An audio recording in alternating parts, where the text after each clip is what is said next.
keluarga itu sebagai apa? Kalau hubungan biasanya yang misalnya suami dengan istri, anak dengan ayah ibu, kadang-kadang ada keluarga misalnya pada pasien kanker, itu tuh mereka mengatakan jangan diberitahu kepada penderitanya kalau dia menderita kanker atau dia sudah dalam keadaan gawat.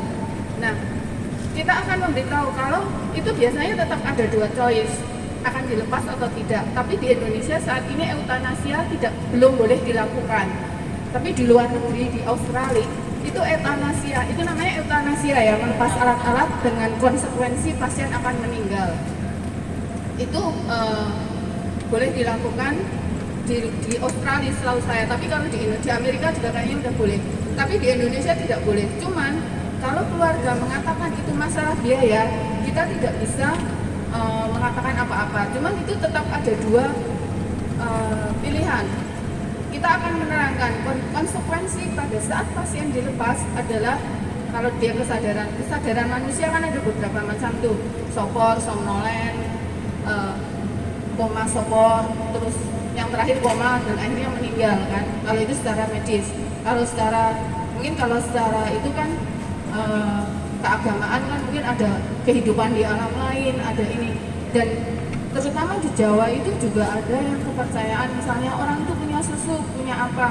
Ini kejadian di ICU ya. Anaknya internis.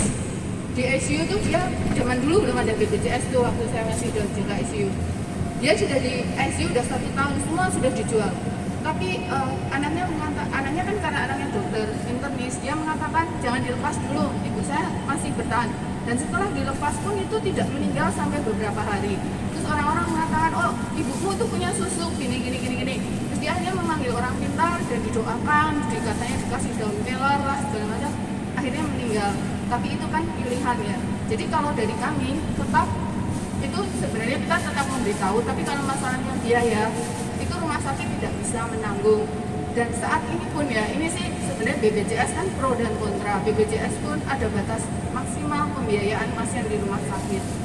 Jadi kalau sudah lewat dari sekian, biasanya alternatifnya pasien dibawa pulang dulu. Nanti kalau memang ini dibawa lagi ke rumah sakit, itu tetap pilihan. Jadi memang kalau dia sudah kondisi tertentu, tanda-tanda vital seperti tensi, nadi, terus pupil, denyut jantung, itu semuanya sudah tidak memungkinkan dan sudah kita biasanya kan ngasih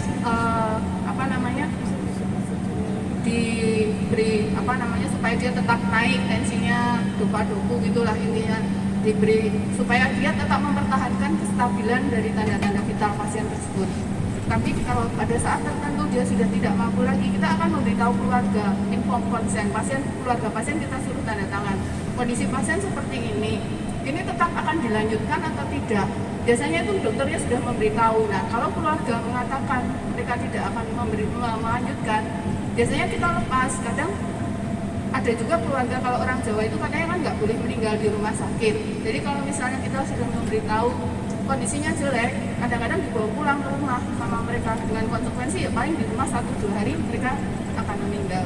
Tapi itu pilihan. Jadi orang-orang mengatakan hidup itu pilihan ya, tidak cuma pilihan kayak panggilan atau apa. Untuk antara hidup dan mati pun itu pilihan dari pasien itu sendiri. Kita cuma bisa memberi informasi dan memberi saran. Kalau kamu ingin bertahan ya seperti ini, tapi pada kondisi tertentu itu sebenarnya kita sudah tahu pasien itu tidak mungkin akan bertahan hidup. Kadang-kadang itu saat tertentu tuh saya sudah bisa memperkirakan paling dia hidup 2-3 hari lagi juga akan meninggal. Ada juga yang seperti itu kan kita paling cuma bilang bisa, oh ini paling 2-3 hari lagi akan meninggal, mau dipertahankan di rumah sakit sampai meninggalnya atau dibawa pulang. Itu sih, itu sekian masukan.